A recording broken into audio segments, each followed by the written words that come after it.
Welcome to The Explainer. Today, we're diving into the different names for God you find in the Bible and, more importantly, what they tell us about who He is. So let's start with a really simple, but I think powerful idea. Just think about it for a second. Can you really get to know someone, let alone love them, if you don't even know their name?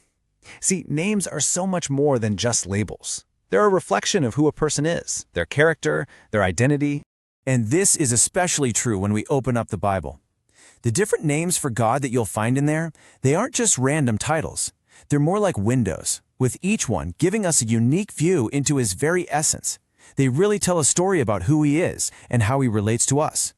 Our journey is going to start with one of the most common names for God in the Old Testament. In fact, it's a name that shows up in the very first verse of the Bible, Elohim. The name Elohim, it just carries this sense of immense strength, power, and majesty. It points to God as this all-powerful creator, the strong one who deserves our awe. It's the name that really establishes Him as the source of, well, everything.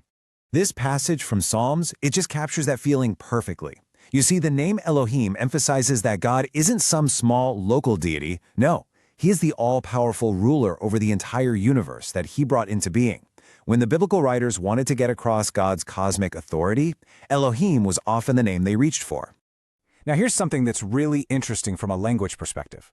Elohim is technically a plural noun in Hebrew, but, and this is key, when it's referring to the God of Israel, it's not suggesting there are multiple gods. Instead, it's what scholars call a plural of majesty.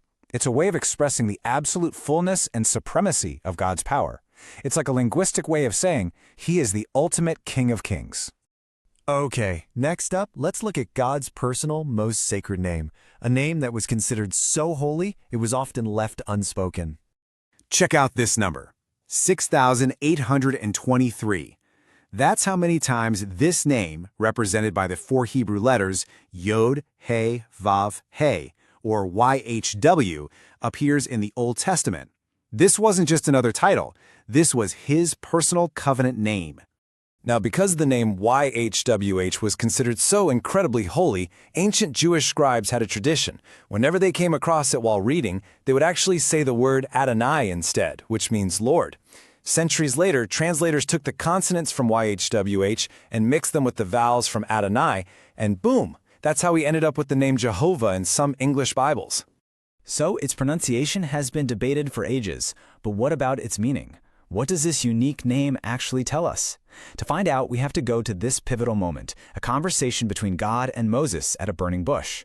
When Moses asks for God's name, the response we usually hear in English is, "I am who I am." And that suggests this sort of static, eternal existence, right? But what if that's not the whole picture? A more literal look at the original Hebrew verb points to something way more dynamic, something future-oriented. As this linguistic analysis here shows, a better, more direct translation is actually I will be who I will be. Now, I know that might seem like a small grammatical tweak, but its implication is profound. It completely reframes God's name from just a statement of being to a dynamic promise of future active becoming. So here's the crucial point, the main takeaway. YHWH isn't just a name that says I exist. It's a name that says I will be there for you. I will become whatever you need me to be. I will act on your behalf. It is a name of promise, of relationship, and of redemption. And this idea of God's active relationship with us, it builds right into our next name, Adonai, which highlights a totally different side of that connection. The word Adonai means master, owner, or Lord. So let's put this in perspective. If Elohim is God's title as the mighty creator and YHWH is His personal relational name, then Adonai is His title of absolute authority. It speaks to His right to rule. And we see this all through the Bible. You've got Abraham, Moses, David, all of them call God Adonai at these really critical moments in their lives. These are moments of surrender, really. Moments when they recognize God's total ownership and their own position as willing servants to His will. As the scholar Nathan Stone puts it, the name Adonai is basically a claim on our obedience. It calls for us to respond with service, not because we're afraid, but because we recognize that we belong to a faithful and loving Master who has the right to direct our lives. Okay, so from the mighty Creator and the sovereign Master, we finally come to a name from the New Testament. And this one, it reveals a connection with God that is just startlingly personal and intimate. I'm talking about the Aramaic word Abba. Jesus uses this word in the Garden of Gethsemane, in his most desperate hour. And it sparked this really fascinating debate.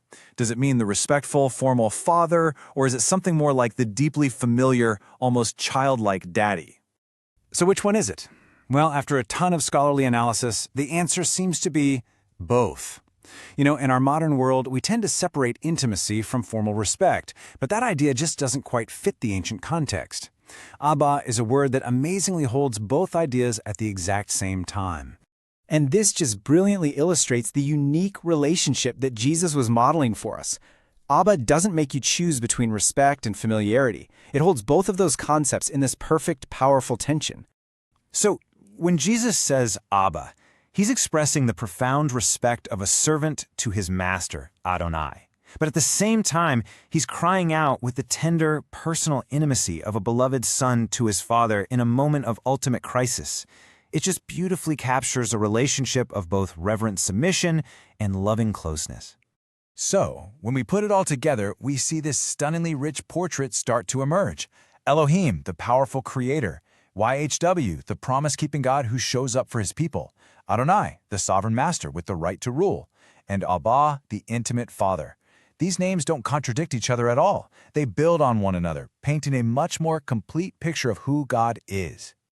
Each name reveals a different facet of God's character and invites us into a different kind of relationship with Him. They show us that knowing God isn't a one-time thing, but a lifelong journey of discovery. And that leaves us with a final question for you to ponder.